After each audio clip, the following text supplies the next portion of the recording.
Right now, your phone is in your hand. It's late. The room is dark. You told yourself 5 minutes ago that this would be the last video. Yet your thumb keeps moving. Another headline, another post, another disaster. You're not even enjoying it anymore, so why can't you stop? Most people think the answer is simple: no self-control. Too much screen time, weak willpower, but none of those are true. Because what you're fighting isn't your phone. You're fighting a survival system that evolved over 300,000 years. And the phone just figured out how to control it. Your brain has no idea what the internet is. Deep inside your skull sit two small, almond-shaped clusters of neurons called the amygdalae, together known as the amygdala. Think of it as your brain's emergency alarm. Long before cities, before writing, before civilization, its only job was to answer one question: is there danger? Nothing mattered more. Researchers call the result negativity bias. Your brain automatically prioritizes threatening information over positive information. Not because you're pessimistic, because your ancestors couldn't afford optimism. Imagine two people walking through tall grass. One notices every unusual sound, every movement, every shadow. The other assumes everything is probably fine. Only one consistently survives long enough to have children. You are descended from the first one, the anxious one, the one who couldn't stop scanning the horizon. That hypervigilance is still running inside you. Only now, the tall grass has become your newsfeed. Every alarming headline, every political crisis, every warning, every catastrophe. Your amygdala reacts as if it's happening just beyond your front door. It was built for predators. Now it hunts notifications. But paying attention to danger is only half of the trap. The second half is what keeps your thumb moving. In the 20th century, psychologist B.F. Skinner discovered something that changed behavioral science forever. Predictable rewards create habits. Unpredictable rewards create compulsions. If a reward appears every single time, the brain quickly loses interest. But if the reward appears randomly, sometimes yes, sometimes no, the brain becomes obsessed.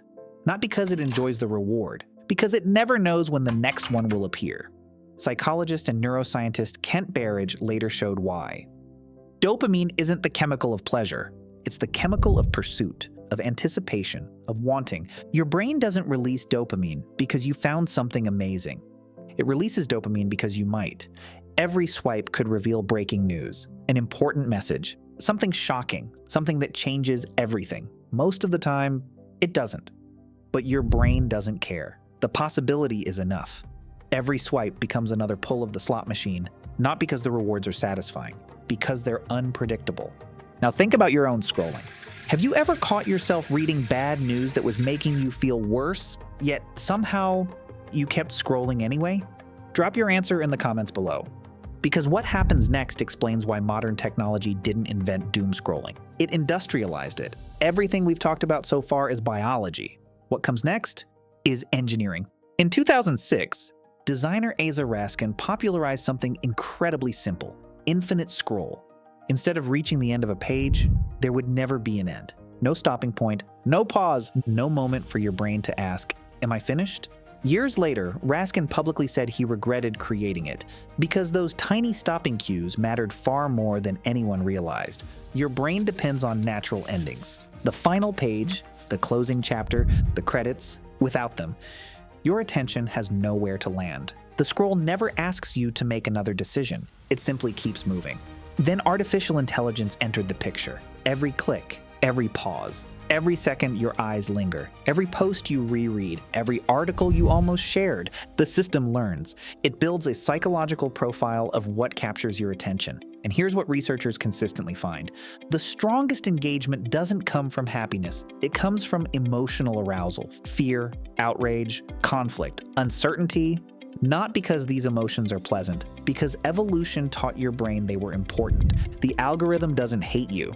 It doesn't love you. It doesn't care about you. It simply discovers which emotional buttons your ancient survival brain cannot resist and keeps pressing them. Again and again and again. Now step back and look at the bigger picture. For almost all of human history, your negativity bias was one of humanity's greatest survival advantages. It kept your ancestors alive. It protected your bloodline. It brought you here. Then, in barely a single generation, the same survival system became one of the easiest things in history to manipulate. Your greatest evolutionary strength became your greatest psychological vulnerability. That's the real tragedy. Not that technology changed your brain. It didn't. Your brain stayed exactly the same. The world changed around it, and somewhere, between predators in the grass and infinite feeds on glowing screens, the oldest survival program ever written became trapped inside a machine that never sleeps. So the next time your thumb keeps moving long after you wanted it to stop, don't ask, "What's wrong with me?" Ask something much more important. What ancient survival program is running right now? Because the moment you can see the program is the first moment you've ever had the chance to interrupt it. Subscribe for more hidden psychology behind everyday behavior. And watch this next, because your brain is still running ancient code, and most of it is completely invisible.